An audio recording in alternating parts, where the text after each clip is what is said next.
In Your Vote 2022, we are 4 weeks out from Election Day. We are talking to some of the candidates running for key offices where you live. Yeah, well, safety in Indianapolis is a major focus at large in the race for Marion County prosecutor.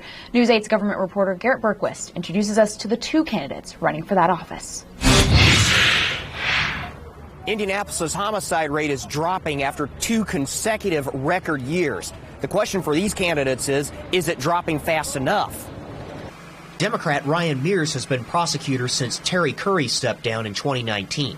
He's running for his first full term. Number one, if you look at our conviction rate, it's our job to make sure that we're holding people accountable. And again, we have a 90% conviction rate on homicide cases, which is certainly a reflection of the level of professionalism that we have inside the prosecutor's office and our ability to get in the courtroom and win cases.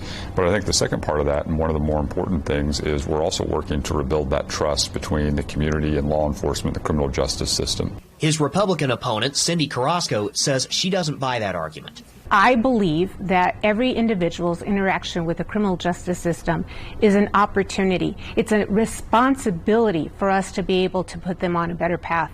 But that's not going to happen if we continue to give people passes, if we continue to cut plea deals that puts serious, violent offenders back out on the streets. Both candidates say they are willing to seek the death penalty if they believe circumstances warrant it. Both say they won't hesitate to prosecute police officers accused of misconduct. I asked each of them if there are strategies from other cities they'd like to try.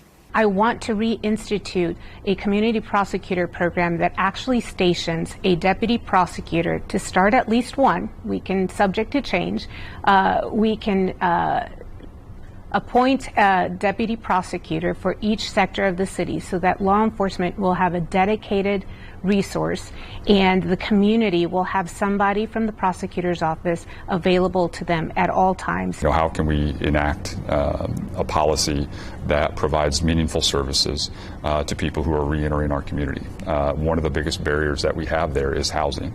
That's not traditionally the role of the prosecutor's office, but I think one of the areas where we can make a lot of improvement if we want to have that impact on violent crime is we have got to help people find housing when they come back into our community, because if we don't, we know that they're going to be involved in the criminal justice system.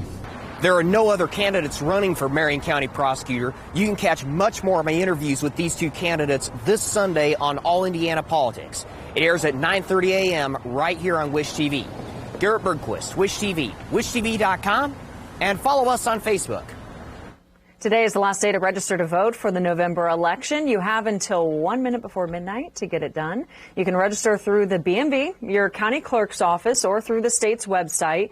To do that, grab your phone and scan the QR code that you see on your screen. That takes you to the As Seen On section of wishtv.com. There you can find a link to registration, information on your polling place, and look at who's on the ballot. In-person early voting starts tomorrow.